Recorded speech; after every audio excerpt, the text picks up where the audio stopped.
Sorry, I'm a New Yorker. I always bring my bag with me everywhere. I never have my own. Hi. Good morning, Laura. Welcome to Knoxville. Thank you. How's the weekend been so far? It's been awesome. Good. Yeah, it's been awesome. I love Tennessee. So I have a few general questions here for you, and then we're going to turn it over to some audience questions. Okay. So nowadays, you're known for two really huge shows, Orange is the New Black, of course, and that 70s show. Which are you recognized for more often nowadays, Donna or Alex? That's a really good question, actually, because I've noticed I love doing stuff like this, first and foremost because I get to hang out with you guys. And then also, like, it's really fun to see who, like, how much, like, depending on where I am, there's mostly Donna or mostly, like, Alex people. And it's really cool to see that, like, both of these roles speak to a very, like, diverse group of people. And I've been able to portray these women. Like, it's really, truly special. It's hard to answer that question because when I was, I started with Donna when I was like 18, and I played her till I was 26 or so, and then I matured into a woman and then played Alex. And it's just kind of like, I don't know, it's amazing to see who is more Donna and who's more Alex, and that these roles speak to these people so much. Even still, it's amazing. I was so excited about that 90s show. I loved it. I was sad to hear that it wasn't going to continue, at least for now. Yeah. What was it like after all those years walking into that Foreman house again? Honestly, that show was such a gift because it was truly magical. And a lot of legacy cast came back to do that show. And what's really cool about that show is that I also directed a lot of them. And the whole third season, I directed all of them. And what was so great was walking back, and a lot of the same crew, it was all the same crew. A lot of them, like the set designer, she did all the same sets, and it was wonderful. The assistant director, we had the same director for 200 episodes except for the pilot, and his name is David Traynor. And our assistant director was our assistant director again, who was my assistant director, which is like this really beautiful full circle moment. But walking onto those sets, especially when I walked into the Foreman basement, I fully started crying. And what's interesting is there were funny little things. When I first booked 70s, I didn't know how to act. I didn't know what I was doing because I did not grow up taking drama classes or any of that stuff. I literally stumbled into it, some destiny path nudged me in that direction, and by some grace, I got this show, and it was amazing. But I had to learn while doing it because I didn't know what I was doing. And there's these little things called marks where, I don't know if you guys know this, but they put little pieces of tape down, like that X, and you have to get to that mark so the camera knows, where to follow you. So I didn't know how to do that. So I'm learning how to act and look natural, memorizing lines, and being where's that piece of tape that I was supposed to do? And what's really funny is I learned a trick of I started lining myself up with furniture. So I remember where all the furniture was, and if my mark was there, I knew I had to get to with my thigh touching the couch. So I learned where all the furniture was because that was my trick for getting to my mark without looking down. And what's funny is later on 90s show, Tara, who did all of our set design, I walk into the basement, after I finish crying, I'm like, that couch is 6 inches off. Because I know exactly where all the furniture is. It was so funny. So that was really magical. Working with the cast again, Topher and I, this is another really funny moment that happened on 90s, which is such a gift where when we were kids, in the basement, we always stood with me standing just right behind his shoulder. And we would just stand there. And there's so many episodes where Topher and I are just standing like that. And on 90s show, we didn't even talk about it, but we both had this thing where we had our daughter got in trouble. And Topher stood up and I stood up and we just went into formation. And he and I burst into laughter. We're just it was so ingrained in our muscles that we just went, and all of us just burst in laughter. And it's, I don't know, stuff like that was really special. And being able to direct my 70s cast and how supportive they were. It was, and teaching these kids, these new kids coming up were scared. you know, because this is like a big shoes for them to fill, you know? And they did so well, and it was so awesome. And I would like put in these Easter eggs from 70s where people who were fans of the show, when they watched 90s, especially the ones that I directed, Gail Mancuso was the other director who rocks. But like because I know the show so well, there's all these Easter eggs filtered throughout it. Like Ashton's son, played by Mace on the show, I had him doing the exact same things that Ashton did on the 70s. So you really see, like, you feel like you know these kids, you know? And like I would specifically put Callie and Mace, who played my daughter and Ashton's daughter, or son, up on the back of the couch just like Eric and Donnie used to sit. Like there were all these little, so I feel like people could feel that in the show, which was really nice. But it was magical. It was a true gift. It really was a true gift to have this opportunity to come back and play Donna again. You talked about the legacy cast returning and getting to direct, and that actually leads me to my next question. Was it difficult or intimidating at all to direct people that you had known and worked with since you were 18 years old? Yeah, I mean, that's a good question. I wasn't intimidated because we all love each other, you know, so we're very supportive of each other. But also I started directing, well, first of all, I started directing years ago because when I was on 70s during the day, I went to film school at night to be a director. And I first started really directing on my first big show was Orange. So I directed in seasons 5, 6, and 7. And when the first episode I ever directed of Orange, my character was wrapped in a shower curtain with my arms and legs bound behind my back with duct tape and duct tape over my mouth, and I had 9 torture scenes in a janitor's closet. And that was with my other leading actresses. And I'm directing them and myself in these crazy scenes. And so I, like, 2 stunt guys would have to lay Taylor and I to the ground because we couldn't move. And like, I got through it, it was great. The next day, I found out I was pregnant.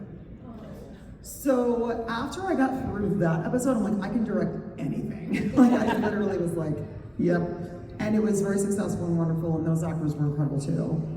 So after that, I was like, bring it. Like, nothing's gonna be harder than that. But 90s is different because it's 4 cameras. You know, like Orange, we're 1 camera, at most maybe 2. But Orange, 90s, you're filming it like a play.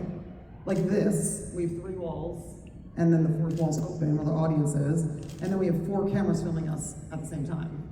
So when I'm directing myself in Orange too, in 90s as well, I'm like acting, there's 4 cameras, there's 350 people watching us, and I'm having to know what every camera is getting and where they are, and like, it's really cool. And you really have to be able to multitask. And you have to like set a good example for the kids, you know what I mean? Because these girls are asking me about directing myself, and I'm like, well, dang, I gotta like really, I can't, you know, I really gotta like set example here, which I like to do anyway, but it was like a lot of layers. You have to be a good multitasker, which is good. Through the course of that 70s show and that 90s show, there were a ton of guest stars who came and went. Who were some of your favorite guest stars to work with?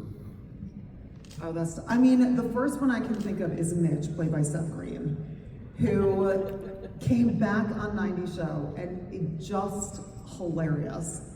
And someone actually yesterday came up to me at the signing and was like, I met Seth Green at one of these, and he said that he was about to go get directed by you, and that he said he was gonna make you laugh. And he's like, did he? And I'm like, oh, he totally, in front of the live studio audience, like, it totally broke. And he's hilarious.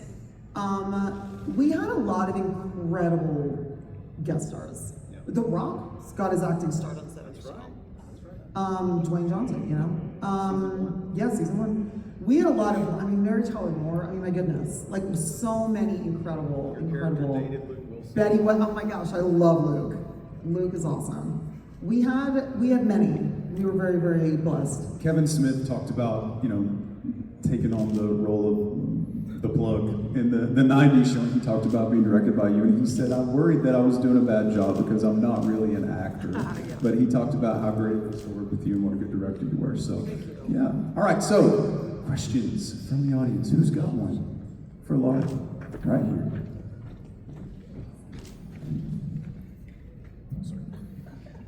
Hi. Hi, thank you for being here. Thank you. 70s is my second favorite sitcom of all time. What's the first one? Cheers. Oh my gosh, I can't be mad at that. Right. So, is there an acting decision that you made with either Donna or Alex that nobody knows you made, but that you're super proud of? Ooh, that is a really good question. An acting decision that I made. I mean, look, you're asking for 200 episodes of Orange and then, 70s, and Orange was 7 years. So let me just think about this. An acting decision that I made. I made many, but I'm trying to figure out a way to answer that question that anybody didn't know. Okay, this is gonna sound really terrible, you guys, but it's gonna sound really bad, all right? It was an inside joke between me and Mila. It's not a joke, it's actually whatever. But when when we're acting in front of an audience with the camera, keep in mind, now everything is, most things, unless you're a super, super high-end director who's allowed to shoot on film because the studio will let you, everything is digital. Everything is like, we don't use film anymore, okay? When we were doing 70s, it was film. And when you hear that thing, time is money, that's because film is expensive, okay? So Mila and I, and what's funny is those 360 scenes with the cameras whipping around, we used to have to do those all in one take because there was no cutting. So we would like do all those things, and if we get to the last line and someone blew their line, we'd be like, no! We'd like do the whole thing. And it was all this choreographed dance. Now you could cut in the middle of the whip, but back when everything was on film in the 70s, Mila and I would get into these laughing fits in front of a live studio audience, and it was like nerves and like, it's just this thing that happens.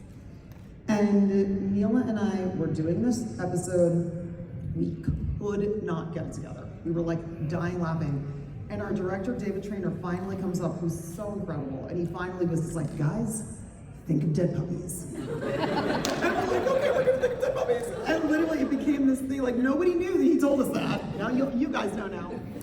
And Mila and I looked at each other and was like, think of dead puppies. And then he said action, and we just burst into laughter again. I'm like, oh my God. But then it became like this very dark inside joke. And when Mila and I would break, we're just like, yo, think of dead puppies. We cannot mess this up. But I know that sounds terrible. And I love puppies and I love dogs. But it got so intense and we were wasting so much time and money that David finally was like, okay guys, look, I'm gonna say something so gruesome. It didn't work, but that's something that we did that now only you guys know.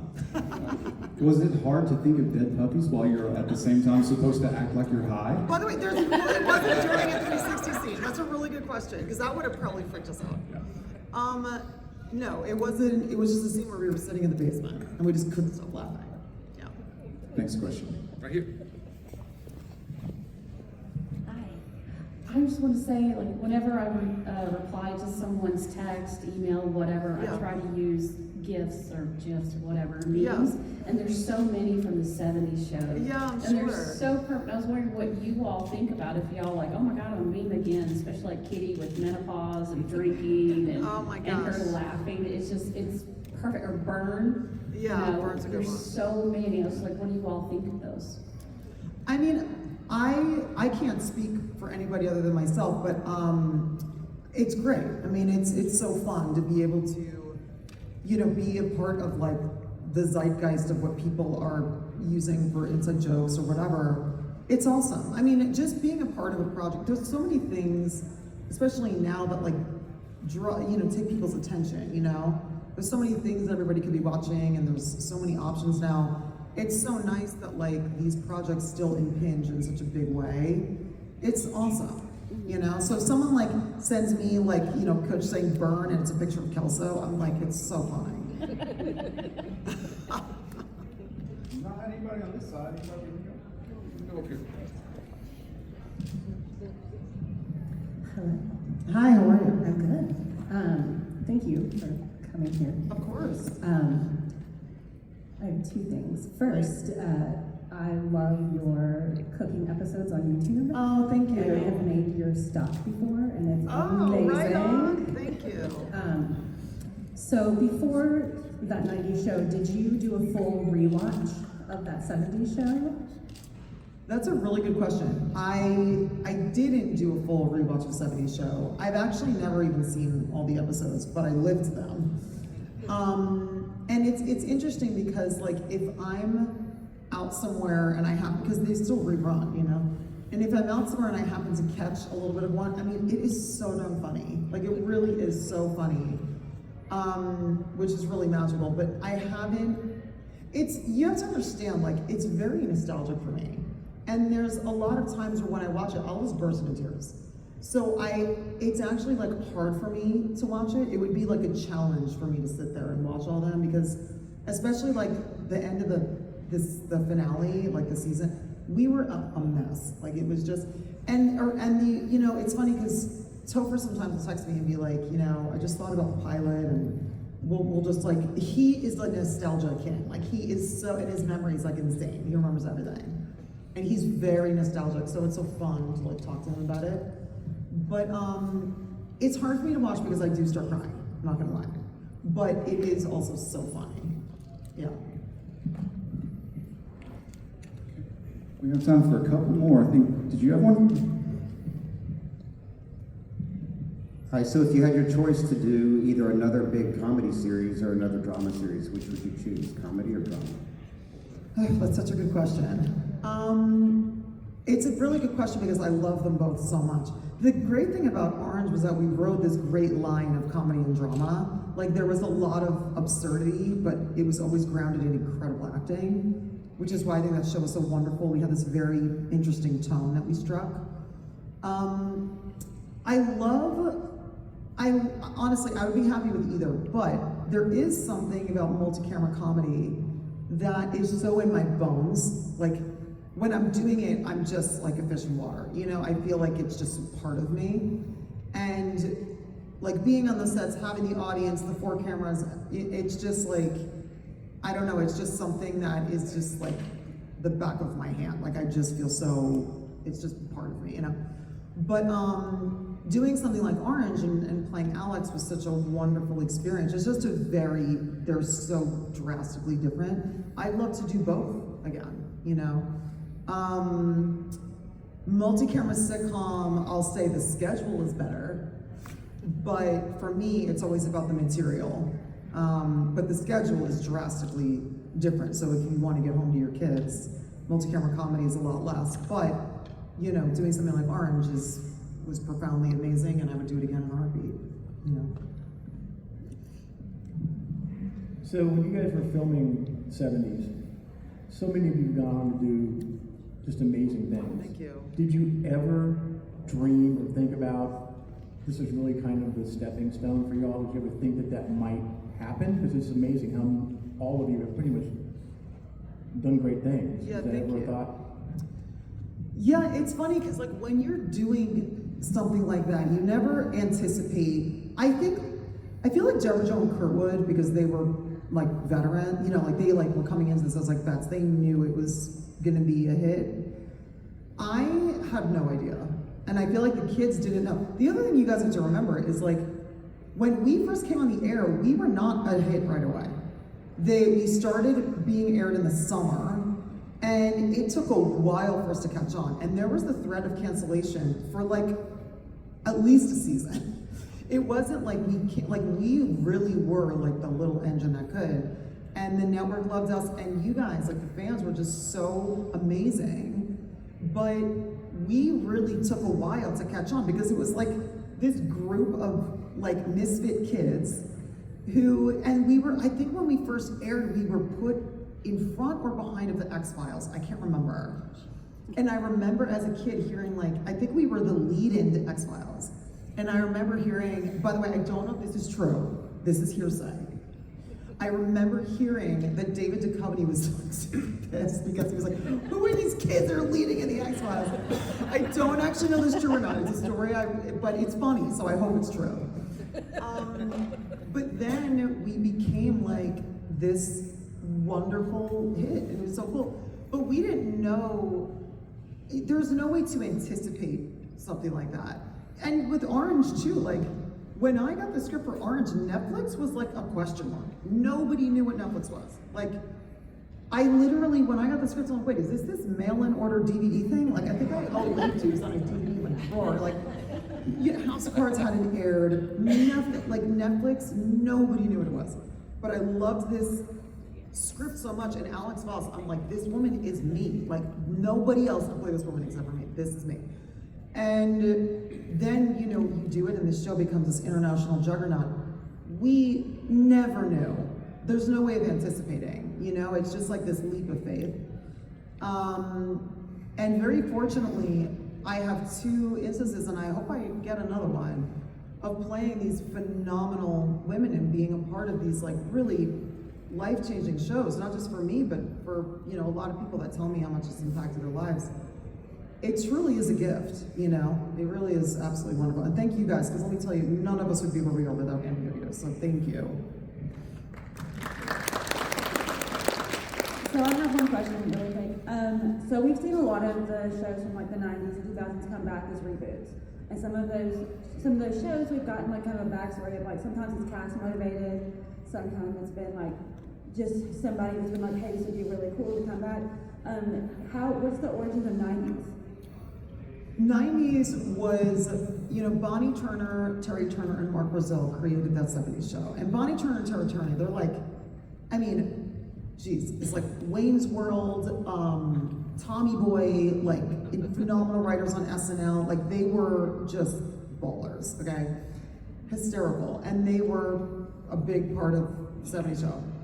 Bonnie called me out of the blue and said, will you come back as Donna? And I also want you to direct the show. And I was like, Bonnie, I have my career because of you. I'll do anything you want me to do. And that's how I went back on 90s show. Yeah. I'm gonna go right up here in the front.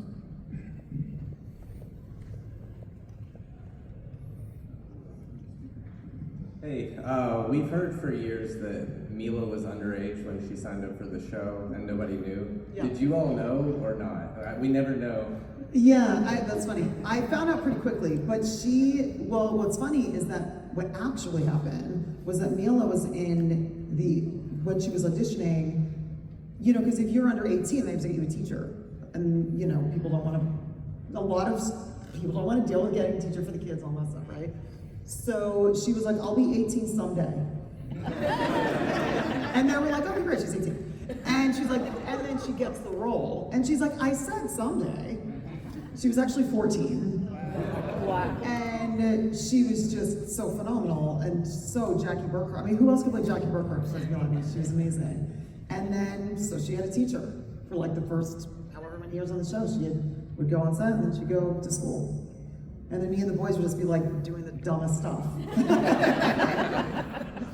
Yeah. I think we could probably do one more. I'm gonna go back here.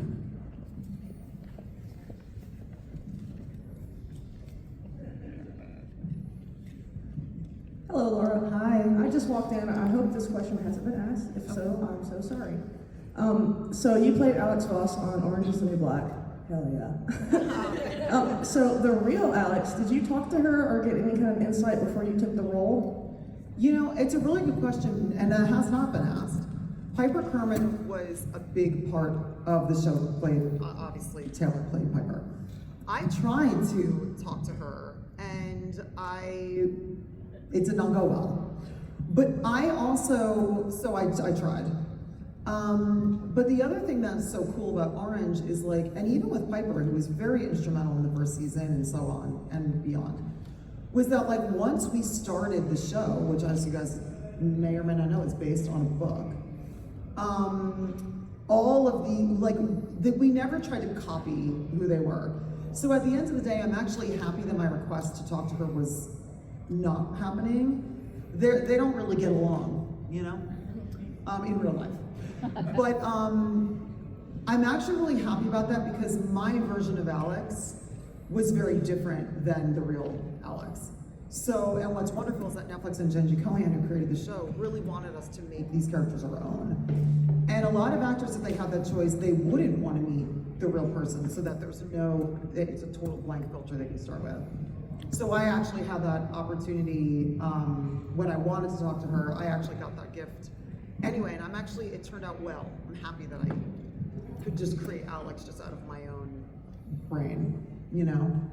But Piper was really awesome and it helped a lot. Let me switch this up. Oh, because it's like, yeah, it might also be my voice. My voice is like a beacon. It breaks through walls. So as we wrap up here, what do you have coming up that you're excited about that you can share with us? Oh boy. I'm a single mom with 2 kids, so I'm always hustling. Let's see. I'm working on I'm really focusing a lot on my writing, directing, and I just started doing these, which I really like because I get to hang out with you guys. These are really fun. I'm working on my 3rd book. My first book came out in 2016, which was wonderful. It was a cookbook and became a bestseller, which was such a gift. And my 2nd book came out during the pandemic. I'm working on my 3rd book. Yeah, I mean, I'm hustling. I'm usually hustling a lot of stuff at the same time. I'm doing a revamp of my product line, which the first one sold out, so. Awesome. I have like 5 different things I'm always pushing forward. Good for you. All right. you. Please go and visit her this weekend at her table. Let's give it up for Laura.